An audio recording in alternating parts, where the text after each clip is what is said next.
Sarah Martinez never knew she was being protected.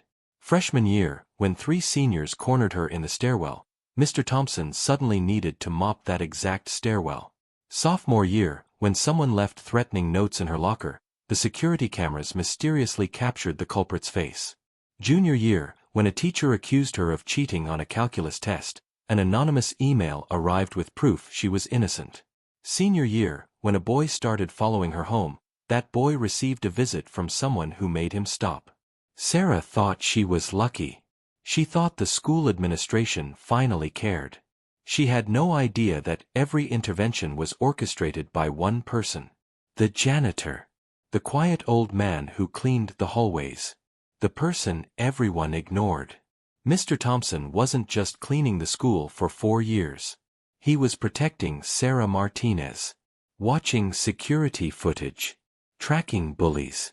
Leaving strategic books on library tables. Reporting incidents anonymously. Being a guardian angel who never revealed himself. Until graduation day, when Sarah stood at a podium and thanked him publicly. And Mr. Thompson had to tell her the truth. He wasn't a janitor. He was a Harvard mathematician. A former CIA analyst. And a father who lost his 15-year-old daughter to a kidnapping 15 years ago. Sarah reminded him of that daughter. And he'd spent 4 years protecting her the way he couldn't protect Sophia. 4 years of secrets. 4 years of invisible protection. All revealed in one graduation speech. June 2024. Lincoln High School graduation. 400 seniors in blue caps and gowns. Families packed into the auditorium. Sarah Martinez stood backstage, adjusting her valedictorian medal, trying not to throw up from nerves. 4 years. She'd survived 4 years of this school. The bullying. The isolation. The moments she'd wanted to quit. But she'd made it. Straight A's. Perfect SAT. Full scholarship to MIT. First-generation Mexican-American college student. Her mother sat in the 3rd row, crying already. Her father held up his phone, recording. They were so proud. But Sarah knew they didn't understand what those 4 years had cost. The nights she'd cried herself to sleep. The days she'd hidden in bathroom stalls. The constant fear. And they'd never know. Because Sarah had survived. And survivors don't dwell on the darkness. They focus on the light. Like Mr. Thompson. The janitor who'd been her only friend when she had none. Sarah walked onto the stage. The principal introduced her. Applause. She stepped to the podium. And began her speech. If you believe in invisible heroes, in people who protect without recognition, and in the power of one person to change another's entire trajectory, please take a moment to like this video, subscribe to Echoes of Courage, and share this story. Because sometimes the people who save us are the ones no one else sees. Sarah's prepared speech was good. She'd practiced it 100 times. Thank the teachers. Thank her family. Talk about perseverance and the American dream. Standard valedictorian stuff. But when she reached the end, Sarah went off script. There's one more person I need to thank, she said. Someone most of you have never noticed. Mr. Thompson, our janitor. For 4 years, you were my invisible guardian. You brought me coffee when I studied late in the library. You left math books on tables you knew I'd find. You protected me when I was being bullied. I didn't realize it at the time, but looking back, you were always there. MIT isn't just my achievement. It's yours too. Thank you. The auditorium went quiet. People looked around. Who was Mr. Thompson? Why was the valedictorian thanking the janitor? Then, in the back of the auditorium, an elderly man stood. Gray hair. 70 years old. Wearing the navy blue custodial uniform everyone ignored. James Thompson walked down the aisle. Slowly. Every eye on him. When he reached the stage, he climbed the stairs carefully. Sarah watched him, confused. What was he doing? James approached the podium. May I? He asked, gesturing to the microphone. Sarah handed it over, stepping aside. James Thompson looked out at 400 students and their families, took a breath, and began to speak. My name is Dr. James Thompson. I have a PhD in mathematics from Princeton. I taught at Harvard for 30 years. I was a cryptography analyst for the Central Intelligence Agency during the Cold War. I've published 17 peer-reviewed papers. 3 of them are still taught in graduate programs today. The auditorium was silent. Everyone stared. The janitor was a Harvard professor? James continued. 4 years ago, I applied for a custodial position at this school under a false resume. I lied about my credentials. I took a minimum wage job I was vastly overqualified for. And for 4 years, I have been pretending to be someone I'm not. Because I had a mission. He turned to Sarah. 15 years ago, my daughter Sophia was kidnapped from a shopping mall parking lot. She was 15 years old. Beautiful. Brilliant. Loved mathematics. She was being bullied at school, relentlessly. We were working through it. Or so I thought. The day she was taken, she just texted me. Dad, I can't take it anymore. They won't stop. I was in a meeting. I told her we'd talk when I got home. 2 hours later, she was gone. White van. No plates. No witnesses. The FBI worked the case for 2 years. I spent every dollar I had on private investigators. My wife left me. My career ended. And we never found Sophia.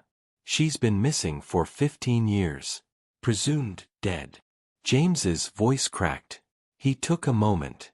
The auditorium was silent except for muffled crying. 4 years ago, I was broken. Lost. Working odd jobs. Barely surviving. And I took a custodial interview at this school because I needed work. During the tour, I saw a freshman girl sitting alone in the library. Dark hair. 15 years old. Tears on her face. Bruises on her arms. And I saw Sophia. Not literally, but the same light. The same brilliant, vulnerable girl being destroyed by cruelty. That girl was Sarah Martinez. Sarah's hand covered her mouth. Tears streaming. I took the job, James said. And I made a decision. I couldn't save my daughter. But I could save Sarah. So for 4 years, I protected her. Sarah doesn't know this, but I've been watching. Freshman year, when 3 seniors cornered her in the east stairwell, I intervened. Told them I needed to clean. They left. Sarah never knew I'd been monitoring the security cameras and saw them following her. The principal's face went pale. He'd been watching security footage? Sophomore year, James continued, someone was leaving threatening notes in Sarah's locker. I identified them through the cameras. Reported them anonymously to administration. They were expelled. Sarah thought it was luck. It wasn't. Junior year, a teacher accused Sarah of cheating on a calculus test. I sent an anonymous email with evidence she'd been studying in the library for weeks, evidence I'd documented. The accusation was dropped. Sarah was sobbing now. Her mother had her arms around her. Senior year, a boy started following Sarah home, making her uncomfortable. I visited him. Privately. I told him, using skills I learned in intelligence work, that if he didn't stop, there would be consequences. He stopped. Sarah never knew. James looked directly at Sarah. For 4 years, I've left books on tables I knew you'd study at. Advanced mathematics texts from my own library. I've brought you coffee on late nights. Given you hints on problems when you were stuck. Always subtly, always making you think you figured it out yourself. I've reported every bully. Monitored every threat. Protected you the way I failed to protect Sophia. He paused. Sarah, you thanked me in your speech. You said MIT is my achievement too. But you're wrong. MIT is entirely yours. You earned it. His voice broke. I just made sure you had the chance to become everything my daughter should have been." The auditorium erupted in sobs. Even the principal was crying. Before we continue, pause and comment below. Who was your invisible guardian? The person who protected you without you realizing it? Honor them here. James reached into his pocket, pulled out a worn notebook. Sophia kept this. Her math notebook. Problems she was working on. Notes. Dreams. She wanted to be a mathematician like me. I've carried it for 15 years. And I want you to have it, Sarah. She'd want you to have it. Sarah walked to James, took the notebook with shaking hands. And then she did something no one expected. She wrapped her arms around him and whispered, "Thank you for saving me. I'm so sorry you couldn't save her. But you saved me. And I won't waste it. I promise." James held her like she was his own daughter. And for a moment, in front of 400 people, he let himself believe Sophia had come home. 4 years earlier. September 2020. Freshman year. Sarah Martinez's first day at Lincoln High School was a nightmare. She didn't know anyone. Her family had just moved districts. She was quiet, awkward, too smart for her own good. And within a week, the bullying started. 3 seniors, athletes, popular, cruel, decided Sarah was an easy target. They tripped her in hallways, called her names, shoved her into lockers. And Sarah, 14 years old and terrified, didn't know what to do. One day, they cornered her in the east stairwell. Empty. No teachers. No cameras, or so they thought. "Hey, scholarship girl," one of them sneered. "You think you're better than us?" Sarah backed against the wall. "Please leave me alone." They laughed, moved closer, and then, "Excuse me." A voice. Elderly. "Come. I need to clean this stairwell. You'll have to move." The seniors turned. An old janitor stood there. Mop bucket. Navy uniform. Completely non-threatening. But there was something in his eyes. Something that made the seniors uncomfortable. "Whatever, old man." They left. Sarah looked at the janitor. "Thank you. Stay safe," he said, and went back to mopping. Sarah didn't know that James Thompson had been monitoring the security cameras. That he'd seen the seniors following her. That he'd timed his intervention perfectly. That he'd just saved her from something much worse. And that he'd continue saving her for the next 4 years. 15 years earlier. October 2009. James Thompson was at the peak of his career. Harvard professor. Consulting for the CIA on cryptographic security. Published author. Respected internationally. He had everything, including a brilliant 15-year-old daughter named Sophia. Sophia was like him, loved mathematics, saw patterns in everything. But she was struggling. Bullied at her elite private school. Isolated. Anxious. James was working on it. Or so he thought. Talking to the school. Seeing a therapist. But he was busy. Important meetings. Critical projects. He told himself they'd get through it. The day Sophia disappeared, James was in a classified briefing. His phone buzzed. A text from Sophia. "Dad, I can't take it anymore. They won't stop. I need help." James glanced at it. Typed back, "I'll be home in 2 hours. We'll talk. I promise." 2 hours later, James got a call from his wife. Sophia hadn't come home from the mall. Security footage showed her walking to their car. Then, nothing. A white van pulled up. No plates. She got in, or was pulled in. The footage was unclear. The FBI worked the case for 2 years. Chased every lead. Found nothing. Sophia Thompson vanished without a trace. James's wife blamed him. "You were in a meeting. She needed you. And you were in a meeting." She left him a year later. James's career collapsed. He couldn't focus, couldn't teach, couldn't function. He resigned from Harvard, stopped consulting, became a ghost.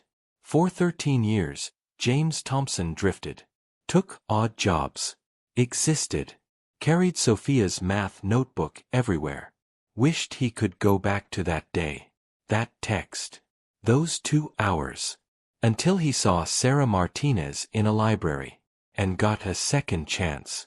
Present day, after graduation. The ceremony ended. Families swarmed the graduates. But a circle formed around James Thompson. Students approached him, thanked him for things they hadn't noticed. Teachers who'd ignored him for 4 years suddenly wanted to talk. The principal pulled James aside. "Dr. Thompson, I had no idea. Why didn't you tell us?" "Because then it would have been about me," James said. Sarah needed a guardian, not a savior. She needed to believe she was strong enough on her own. Are you going back to academia?" James smiled. "Maybe. Part-time. I've been offered a consulting position at MIT. Sarah will be there. I can mentor her. From a distance. Like I've been doing." Over the next months, James Thompson slowly returned to the world. He published a paper on cryptography, started advising graduate students remotely, and he launched the Sophia Thompson Foundation, dedicated to bullying prevention and supporting students who, like Sarah and Sophia, were brilliant but vulnerable. Sarah thrived at MIT. Double major, mathematics and computer science. She called James every week. He never overstepped, never tried to replace her father. But he was there. The invisible guardian who'd become a visible mentor. On Sarah's 20th birthday, she called him. "Dr. Thompson, I finished Sophia's notebook. The last problem she was working on, I solved it. It's beautiful. I'm publishing a paper on it. In her name. Sophia Thompson deserves to be remembered as the mathematician she was becoming." James cried. "She'd be so proud of you." "She saved me too," Sarah said. "By giving you a reason to save me. Tell her thank you. Wherever she is." 4 years of secrets. 4 years of protection. 1 graduation speech that revealed everything. And 2 people, a girl who survived and a father who finally forgave himself, connected by the invisible thread of love that transcends loss. If this story touched your heart, please like this video, subscribe to Echoes of Courage, and share it with someone who needs to know that invisible guardians exist. Leave a comment. Who protected you when you didn't even know you needed protection? Honor them here. Thank you for watching. Remember, the people who save us aren't always the ones in the spotlight. Sometimes they're the ones everyone overlooks. The janitors. The quiet ones. The invisible angels who love us without ever asking for recognition. See them. Thank them. Be them.